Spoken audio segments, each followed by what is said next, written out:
শহীদ হয়ে যাবে, হয়তো আমি নাও থাকতে পারি, কিন্তু তার জন্ম যেখানে, মৃত্যু যেখানে, শহীদের জায়গার মাটি যদি লাল হয়ে যায়, তাকে আমি কাবুল বলে তাকে কাতিল করছি। তাহলে হুসাইনি কারবালার মাটিতে চুমো দেওয়া, নকশে কারবালাতে চুমো দেওয়া, এটা উম্মে সালমান সুন্নাত।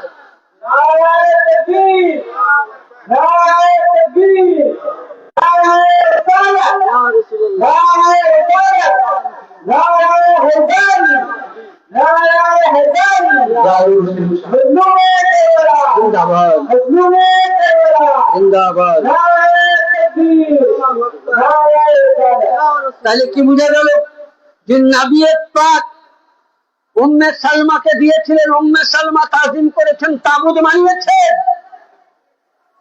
তাহলে কারবালার মাটিকে চুমা মানে শিফা। তার জন্য আল্লামা ইকবাল বলছে, ইলাহি দেখা দে वो करबला कैसी बस्ती है, इलाही दिखा दे वो करबला कैसी बस्ती है, जहाँ पे मौला तेरी दिन रात रहमत का खजाना बरसती है। আল্লামা ইকবাল আখিরাতমন্দ দিয়ে বলেছেন। তাহলে কি বুঝতে পারলাম?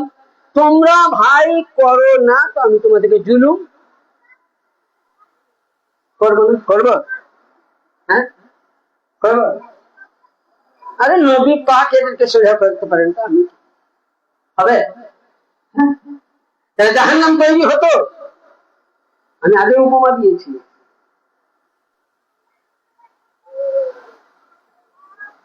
ইসলাম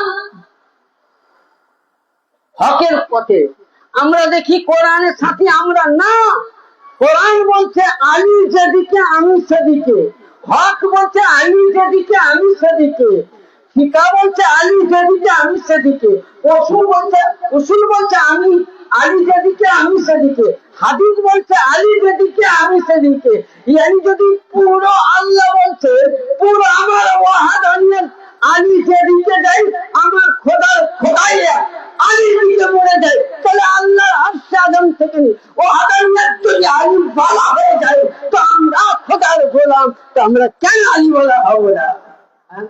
আরে আলী আলী করতে গেলে একটা জিনিসের প্রয়োজন কি? আচ্ছা, কাবা জিয়ারত করতে গেলে ওযুর প্রয়োজন আছে না নাই? কি বিনা ওযুতে কোরআন পাক ছোঁয়া যাবে? কিন্তু না, এক দলের মৌলবি আছে ছোঁয়া যায়। বিনা ওযুতে কোরআন, বিনা ওযুতে কায়দা, বিনা ওযুতে সব ছোঁয়া যায়। বিনা ওযুতে যেমন কোরআন ছোঁয়া যায় না, আচ্ছা বিনা ওযুতে নামাজ পড়া যাবে? যাবে না। বিনা ওযুতে নামাজ যাবে না, তাহলে নামাজ পড়তে গেলে আগে ওযুর প্রয়োজন, যদি দেহ নাপাক থাকে গোসলের প্রয়োজন, হজ করতে গেলে হজের আরকাম আহকাম প্রয়োজন, এবং হজের আগে কাবা তাওয়াফ করা প্রয়োজন, ইহরাম বাঁধা প্রয়োজন।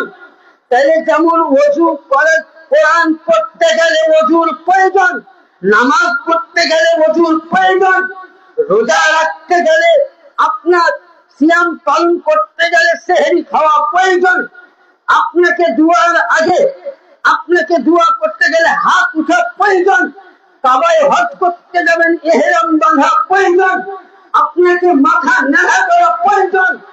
এগুলো না হলে আপনার হাত পালন হয় না। তো ওই ওযুর জন্য, নামাজের জন্য যেমন ওযুর প্রয়োজন, আলী আহলে বাইত জানতে গেলে নামাজের প্রয়োজন নয়, সুন্নির প্রয়োজন নয়, নকশবন্দির প্রয়োজন নয়, কাদেরের প্রয়োজন নয়, চিশতির প্রয়োজন নয়, হানাফির প্রয়োজন নয়, হাম্বলির প্রয়োজন নয়, মালিকের প্রয়োজন নয়। আহলে বাইতকে জানতে গেলে, মাওলা আলীকে জানতে গেলে হালাল নয়, হালাল বেচা হতে হবে, তবে আলীকে জানা যাবে।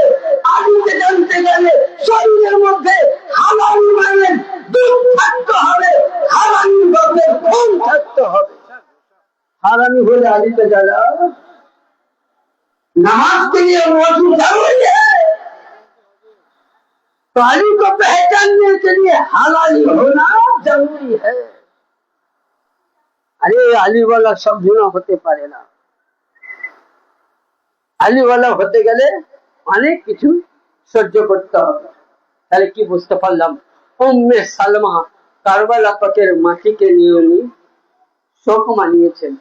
2 নাম্বার, এবার আমরা মুহররম মাসে ইমাম সাহেবের আওয়াজ করি, ওয়াজর নয়নে কান্না করি, বা কোনো কারবালার ইতিহাস পড়ি কান্না করি, বলছে না এটা শিরিক, বেদাত, কাঁদা যাবে না।